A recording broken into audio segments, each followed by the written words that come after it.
জটিল রাজনৈতিক সমীকরণ আর তীব্র কূটনৈতিক উত্তেজনার মাঝে এবার নতুন মোড় নিয়েছে ঢাকা দিল্লি সম্পর্ক।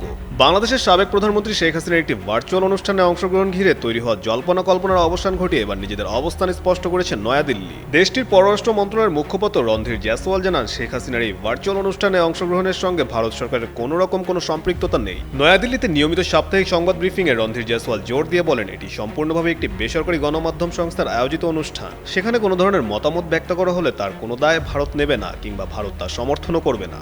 মিনিস্টার মাথা ঠান্ডা অফার, মাসিক কিস্তিতে 1.5 টন এসি মাত্র 3,999 টাকা ও 2 টন এসি 4,999 টাকায় পাওয়া যাচ্ছে মিনিস্টার শোরুমে। নয়াদিল্লিতে দক্ষিণ এশিয়ার সাংবাদিকদের সংগঠন foreign correspondents club of South Asia এএফসির আয়োজনে শেখ হাসিনার ভাষণ দেওয়ার পরিকল্পনা রয়েছে। আর এই খবর প্রকাশ্যে আসতেই ঢাকার পক্ষ থেকে তীব্র উদ্বেগ জানিয়ে বলা হয়, এ ধরনের আয়োজন দুই দেশের দ্বিপাক্ষিক সম্পর্কে বড় ধরনের নেতিবাচক প্রভাব ফেলতে পারে। মূলত ঢাকার এই উদ্বেগের মধ্যে নিজেদের অবস্থান পরিষ্কার করল দিল্লি।